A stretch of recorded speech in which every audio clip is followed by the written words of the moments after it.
Gabriel Bortoleto na mira da FIA por ultrapassagem sob bandeira vermelha no TL3 de Montreal. Brundle provoca debate. McLaren e Ferrari deveriam forçar a suspensão de Verstappen. Resultados do TL3 e da classificação para o GP do Canadá. Max Verstappen está perigosamente próximo de uma suspensão automática na Fórmula 1. O tetracampeão mundial da Red Bull acumula 11 pontos de penalidade em sua superlicença, apenas um abaixo do limite que acarreta em uma punição automática de uma corrida. Os 3 pontos mais recentes vieram após o polêmico incidente com George Russell durante o GP da Espanha. E para Martin Brundle, ex-piloto e comentarista da Sky Sports, isso pode se tornar uma arma tática nas mãos da Ferrari e da McLaren. O fim de semana em Barcelona já havia sido tenso para Max, irritado por ser instruído pela Red Bull a devolver a posição para Russell após sair da pista nos momentos finais da corrida. O holandês se viu envolvido em uma colisão com o piloto da Mercedes na curva 5, enquanto tentava aparentemente cumprir a ordem da equipe. Verstappen reduziu a velocidade, mas a manobra acabou em toque direto entre os dois carros. A análise do incidente virou tema de debate no paddock, e Brundle, também ao lado de outro ex-piloto, enxergou uma possibilidade estratégica: provocar Verstappen até que ele ultrapasse o limite e sofra a suspensão. Abre aspas. Ele é um piloto agressivo, ele foi assim desde o início na Fórmula 1, e é assim que ele é. Você não pode escolher as qualidades que gosta em um esportista. É assim que Max corre, e ele venceu os últimos 4 campeonatos mundiais. E ele dizia: diga-me exatamente qual parte disso está completamente errada. É assim que ele é. Em seguida, o britânico foi direto e reto ao ponto sobre o que faria se estivesse no lugar dos adversários. Se eu fosse um piloto da Mercedes, da Ferrari ou principalmente da McLaren, eu o estaria instigando a conseguir esses pontos extras de penalidade, porque acho que inconscientemente ele sabe que precisa ser um pouco mais cuidadoso. Apesar da crítica velada ao comportamento agressivo de Verstappen, Brundle reconhece o domínio técnico do holandês ao volante. Ele tem um controle de carro tão incrível que consegue posicionar seu carro. Ele conhece as regras, ele arrisca a sorte e cada vez mais está começando a perder isso. Com uma rivalidade crescente entre Red Bull, McLaren e Ferrari, o jogo psicológico e estratégico pode se tornar mais relevante do que nunca nas próximas etapas. E com apenas 1 ponto de margem antes da suspensão, Verstappen terá que equilibrar sua combatividade natural com o risco de comprometer sua campanha. O início do TL3 foi tímido. Nos primeiros 10 minutos, apenas Franco Colapinto foi à pista. Charles Leclerc, que havia batido no TL1 e não treinou na sexta-feira à tarde, foi o segundo a sair dos boxes. O monegasco marcou um bom tempo com pneus médios e logo depois a liderança passou para Fernando Alonso, que estava calçando compostos macios. Gabriel chegou a ocupar a 4ª posição neste momento. Leclerc logo retomou a ponta, ainda com pneus médios, mostrando ritmo forte apesar da sexta-feira acidentada. A sessão teve sua primeira bandeira vermelha com 40 minutos restantes, quando Oscar Piastri acertou com a traseira direita o muro dos campeões e furou o pneu traseiro. Antes disso, Nico Hülkenberg já havia rodado e tocado no mesmo local, aumentando a quantidade de detritos na pista. A paralisação durou até os 33 minutos finais. Após a retomada, as duplas de Mercedes e Williams, além de Max Verstappen, finalmente foram à pista. Com meia hora para o fim, Leclerc seguia em primeiro, seguido por Norris, Alonso, Hamilton e Russell. Bortoleto era o 15º nesse momento. A partir daí, os tempos começaram a despencar. George Russell assumiu a ponta, mas viu Norris ultrapassá-lo. Hamilton, então, marcou um bom tempo e liderou brevemente, antes de Russell recuperar a primeira posição. Faltando 13 minutos, Norris voltou ao topo e por lá permaneceu até o fim do treino. Com todos os pilotos utilizando pneus macios na reta final, o britânico cravou o melhor desempenho da manhã.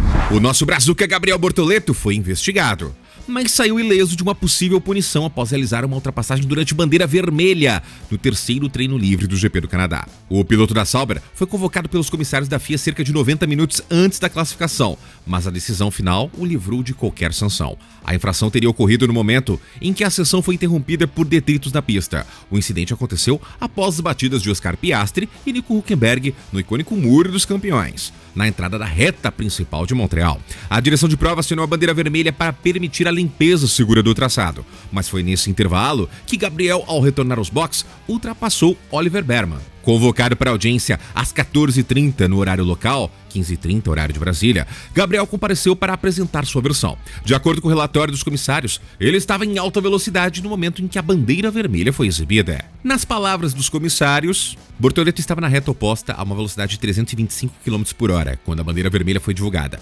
Berman vinha a uma baixa velocidade no lado direito da pista. A telemetria mostrou que em menos de 0,6 milésimos após a exibição da bandeira vermelha, Bortoleto tirou completamente o pé do acelerador e passou a frear com força. Naquele ponto, Berman estava a apenas 57 metros à sua frente. Após avaliar o caso em detalhes, os comissários consideraram o argumento válido e optaram por não aplicar penalidade. Tendo considerado o caso extensivamente, os comissários determinaram que Bortoleto fez tudo o que era possível nessas circunstâncias. Estamos satisfeitos em compreender que a ultrapassagem era inevitável nas circunstâncias, e para isso, determinamos que não será tomada mais nenhuma ação. Além de Bortoleto, o japonês Yuki Tsunoda também foi convocado por possível infração semelhante, com sessão marcada minutos antes. Já George Russell foi multado 2 vezes em 100 euros por exceder o limite de velocidade no pit lane. Punições administrativas que não afetam seu grid de largada.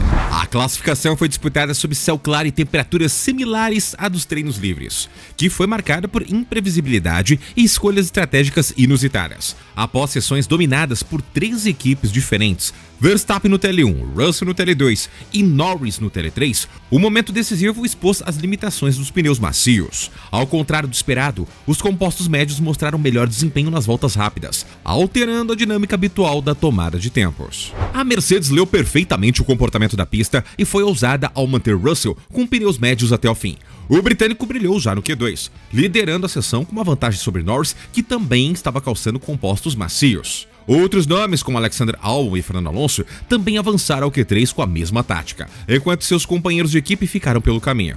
No Q3, Max Verstappen foi o primeiro a cravar tempo competitivo e liderou provisoriamente, superando Oscar Piastri. Mas Russell respondeu com autoridade. Sua volta com médios foi mais rápida e lhe garantiu a pole, a segunda consecutiva em Montreal. O Q1 teve um momento insólito protagonizado por Alexander Albon. A tampa do motor da Williams se soltou na reta principal, desintegrando-se em plena velocidade. A cena gerou uma bandeira vermelha para a limpeza da pista, mas a equipe britânica agiu rápido e conseguiu devolver Albon à pista, que ainda avançou ao Q2 com um notável 8º tempo. Já seu companheiro Carlos Sainz foi eliminado precocemente. Após a sessão, Gabriel Bortoleto conversou com a repórter Mariana Becker da Band e comentou tanto a eliminação quanto a investigação envolvendo Isaac Hadjar, que havia atrapalhado Carlos Sainz no Q1, fato que chegou a gerar expectativa para um avanço do brasileiro ao Q2. No final das contas, se o cara, eu não sei quem atrapalhou quem, se ele tomar uma punição, eu acho que ele merece classificar pela velocidade que ele tem ou o carro que ele está. Ele leva a punição com base nisso, mas sei lá, não sou eu quem deve julgar isso, né?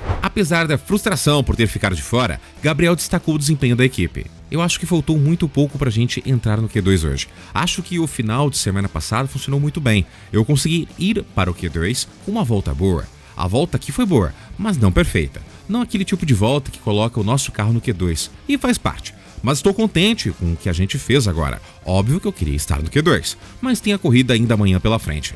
E na tela para vocês a classificação para o GP do Canadá. A pole position ficou com George Russell. Max Verstappen larga ao seu lado.